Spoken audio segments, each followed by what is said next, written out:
नमस्कार, मेरा नाम चंद्र प्रकाश शर्मा है। बीए फर्स्ट ईयर में जो फर्स्ट पेपर चलता है उसमें आदिकाल और भक्तिकालीन साहित्य को प्रविष्ट किया गया है, सम्मिलित किया गया है।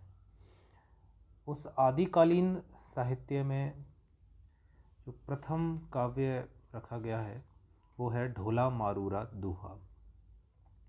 ढोला मारूरा दूहा की कथानक के बारे में मैं आपको पहले के व्याख्यानों में बता चुका हूँ। ढोला नाम का एक नायक है जिसकी नायिका मालवणी पिंगल देश के राजा पूगल की पुत्री हैं और इनका बचपन में विवाह कर दिया जाता है, किंतु युवा अवस्था होने पर इनका मिलन नहीं हो पाता। ढोला का विवाह मालवणी नाम की एक दूसरी स्त्री से हो चुका होता है, लेकिन मालवणी ढोला से मिलने के लिए बार बार संदेश भेजती है और मारवणी ढोला तक उन संदेश वाहकों को नहीं पहुंचने देती, उन्हें रास्ते में ही ख़त्म करवा देती है। इस प्रकार का इसका कथानक है इस काव्य का। यह एक लोकगीति या लोक काव्य है जो पश्चिमी राजस्थान में काफ़ी प्रसिद्ध है। इसी का व्याख्या भाग मैं पहले एक बार बता चुका हूँ, पढ़ा चुका हूँ, लेकिन उसमें से कुछ जो दोहे हैं वो रह गए थे, उस पर आज फिर दोबारा से हम बात करेंगे। सबसे पहले व्याख्या करते समय हमें संदर्भ एवं प्रसंग लिखना होता है। ये विशेष रूप से ध्यान रखें कि संदर्भ प्रसंग लिखते समय हमें उस पुस्तक का नाम, उस मूल काव्य ग्रंथ का नाम, उसके रचयिता का नाम अवश्य लिखना चाहिए और फिर हमें जो पद्यांश हमें दिया गया है उसको जोड़ते हुए उस संदर्भ विशेष की बात करनी चाहिए कि यह कहाँ का कथानक चल रहा है, क्या बात कही जा रही है। तो संदर्भ एवं प्रसंग यहाँ इस तरह से हम दे सकते हैं। प्रस्तुत दोहा ढोला मारूरा दूहा काव्य से संकलित है। यह राजस्थान की लोक गाथा का काव्य है जिसका संकलन करता कुशल लाभ को माना जाता है। मारवणी अपनी विरह वेदना की अभिव्यक्ति करती हुई विदेश गए हुए ढोला को ढाड़ियों के माध्यम से अपना संदेश भेजती हुई कहती है। ढाड़ी एक संदेशवाहक जाति है जो एक जगह से दूसरी जगह तक विचरण करती रहती है और संदेश पहुंचाती है। ढाड़ी जय साहिब मिलई यूं दाखविय जाय, जोबन कमल विकास यऊ भमर न बस सही आए। हे ढाड़ी, जाकर के ढोला को ये संदेश देना। दाखविया का मतलब होता है कहना। ये जाकर के कहना कि तुम्हारी जो प्रेयसी है उसका यौवन रूपी कमल विकसित हो चुका है, अब तुम आओ और उसमें भंवरे की तरह उसका उपभोग करो। ढाड़ी एक संदेश डऊ ढोलई लग लई जाय, जौबन चाँप मौरियऊ कली न चुट्टई आए। यहाँ भी विरह से युक्त दोहा है। इसमें भी यही ढाड़ी के माध्यम से संदेश भेजती हुई मारवाणी कहती है कि ढाड़ी जाकर के ढोला से ये कहना कि यौवन रूपी जो चाँप है वह विकसित हो चुकी है, अब तुम आकर के इसे चुनते क्यों नहीं हो। ढाड़ी एक संदेश डऊ ढोलई लग लई जाय, कण पाकऊ करसण होयऊ भोग लियऊ घरी आए। ढाड़ियों के माध्यम से संदेश भेजती हुई फिर मारवाणी कहती है कि ढोला के पास ये मेरा एक संदेशा ले जाना कि कण यानी फसल पककर कर्षण पीली हो गई है, स्वर्णिम हो गई है, तुम आकर घर आ जाओ और इसका भोग करो। ढाड़ी एक संदेश डऊ ढोलई लग लई जाय, जौबन फटी तलाबड़ी पालिन बंधो काई।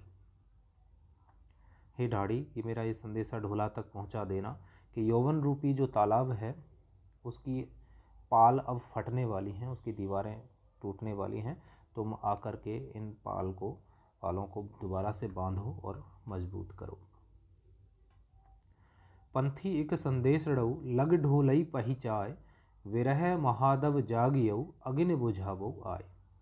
हे पंथी, हे पथिक ढाड़ी, मेरा ये संदेशा ढोला तक पहुंचा देना कि विरह रूपी जो महादव है, महाअग्नि है, वह पूरे शरीर में मेरे में फैल चुकी है।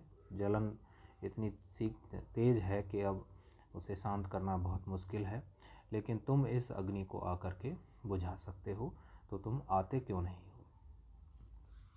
अगला जो दोहा है उसमें वही विरह व्यथा प्रकट करती हुई मारवाणी कहती है, पही भमंता जय मिलई तऊ प्री आखे भाय, जोबन बंधन तोड़ई बंधन घातऊ आय। हे पंथी, घूमते हुए जाना और मेरे प्रियतम से मिलना और उससे कहना कि यौवन रूपी जो बंधन है वह टूटता जा रहा है, तुम आओ और इस बंधन को दोबारा से बांधो। पंथी एक संदेश डऊ लग ढोलई पहिचाए, निकसी वेणी सापणी स्वात न बरसऊ आय। हे पंथी, एक ये संदेशा ढोला तक अवश्य पहुंचा देना कि जो मेरी चोटी है वह सांपनी की तरह पतली हो गई है। विरह से दुखी हो करके बाल झड़ के वो बिल्कुल पतली बन गई है। अब तुम स्वाति नक्षत्र की तरह आकर के इस सांपिन को शांत कर सकते हो। इस बारिश की बूंदों से ही यह सही हो सकती है। पंथी एक संदेश डऊ लग ढोलई पहिचाए, तन मन उतर वालयऊ दक्षिण वाजई आय। हे पंथी, मेरा ये संदेशा ढोला तक जाकर के पहुंचा दो कि मेरा तन मन उत्तर दिशा से चलने वाली अग्नि के समान जल रहा है। तुम दक्षिण दिशा से बहने वाली हवाओं की तरह आओ और इस अग्नि को शांत कर दो। पंथी एक संदेश डऊ लग ढोलई पहिचाए, विरह महाविष तन वसई ओखद दियई न आय।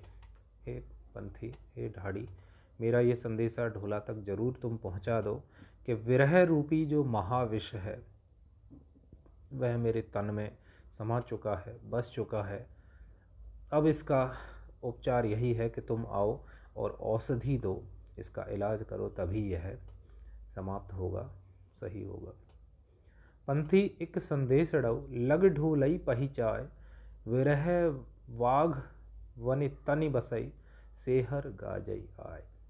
हे पंथी, ये संदेशा मेरा ढोला तक जरूर पहुंचा दो कि विरह रूपी जो वाघ है वह मेरे तन मन में बस चुका है। तुम अब शेर की तरह आओ और गर्जना करते हुए इस विरह रूपी बाघ को यहाँ से भगा दो, मेरे शरीर से दूर कर दो।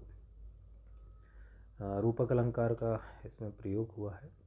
हमें विशेष टिप्पणी में ये ध्यान भी रखना है कि संदर्भ एवं प्रसंग लिखें, उसके बाद व्याख्या करें अनुवाद सहित अच्छे से समझाते हुए, और उसके अंत में विशेष टिप्पणियाँ करें। उन विशेष टिप्पणियों में जो प्रमुख शब्द हैं उनके अर्थ हो सकते हैं।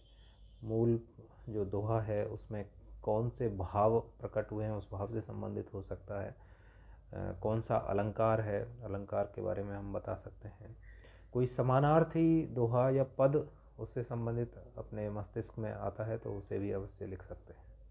इस तरह हमें व्याख्या का जो तीन जो पार्ट हैं उन तीनों को ध्यान में रखना चाहिए। पंथी एक संदेश डऊ लग ढोलई पहिचाए, धन कमलाणी कमदणी सिसहर उगई आय। पंथी, मेरा ये संदेशा ढोला तक अवश्य पहुंचा देना कि जो कमलनी है वह अब खिल चुकी है, वह निकल चुकी है। तुम अब चंद्रमा की तरह आकर के इसे और खिला दो, चमका दो। पंथी एक संदेश डऊ लग ढोलई पहचाए, धन कमलाणी कमदणी सूरज उगई आय। पंथी, ये संदेशा मेरा ढोला तक अवश्य पहुंचा देना कि तुम्हारी जो प्रेयसी है, धन है, पत्नी है, वह कमलनी की तरह सरोवर में खिल चुकी है। तुम सूरज बनकर आओ और उसे ऊर्जा प्रदान करो। पंथी एक संदेश डऊ लग ढोलई पहिचाए, जोवन खीर समुद्र हुई रतन ज काढ़ई आय। पंथी, ये मेरा संदेशा ढोला तक अवश्य पहुंचा देना कि यौवन रूपी जो क्षीर सागर की तरह यह अब मेरा यौवन है, यह अब उफान पर है, तुम आओ और इसे मथते हुए रतन इसमें से प्राप्त करो। पंथी एक संदेश डऊ लग ढोलई पहुँचाए, जंघा केलिन फल गई स्वात जु बरसऊ आए। हे पंथी, ये मेरा संदेशा ढोला तक अवश्य पहुंचा दो कि जंघाएं केली फल के समान फल गई हैं, अब तुम स्वाति नक्षत्र की तरह बरस कर इन्हें सही करो। पंथी एक संदेश लग ढोलई पहुँचाए, सावज संबल तोड़ स्यई, वैसा सैन न जाए। हे पंथी, मेरा ये संदेशा ढोला तक जरूर पहुंचा दो कि यह जो निरंकुश यौवन रूपी पशु है, यह बांधने की जो बेल होती है उसे तोड़ रहा है। तुम आओ और इस पर अंकुश लगाकर इसे बांधकर अच्छे से संयमित करो।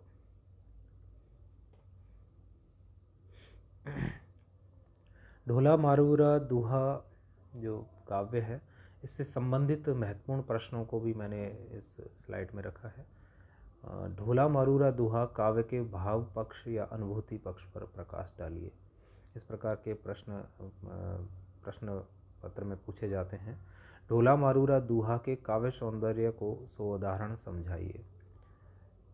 तीसरा प्रश्न इस प्रकार का हो सकता है। ढोला मारूरा दूहा काव्य में वियोग श्रृंगार का मार्मिक चित्रण किया गया है, इस कथन की समीक्षा कीजिए। ढोला मारूरा दूहा में लोक जीवन की सफल अभिव्यक्ति हुई है, इस कथन को स्पष्ट कीजिए। ढोला मारूरा दूहा में वर्णित मारवणी के विरह और संदेश में मारवणी की अंतर्व्यथा झलकती है, इस कथन के आधार पर मारवणी की विरह दशा की विवेचना कीजिए। ढोला मारूरा दूहा में लोक जीवन की सफल अभिव्यक्ति हुई है, इस कथन की समीक्षा कीजिए। इस प्रकार के प्रश्न बड़े महत्वपूर्ण प्रश्न मैंने यहाँ इसमें रखे हैं। सातवां प्रश्न इस प्रकार हो सकता है। लोक गाथा किसे कहते हैं, उसकी विशेषताएं बताते हुए सिद्ध कीजिए कि ढोला मारूरा दूहा एक लोक गाथा है, लोक काव्य है। ढोला मारूरा दूहा राजस्थान की प्रेमाख्यान परंपरा का सर्वश्रेष्ठ ग्रंथ है, इस कथन की विवेचना कीजिए।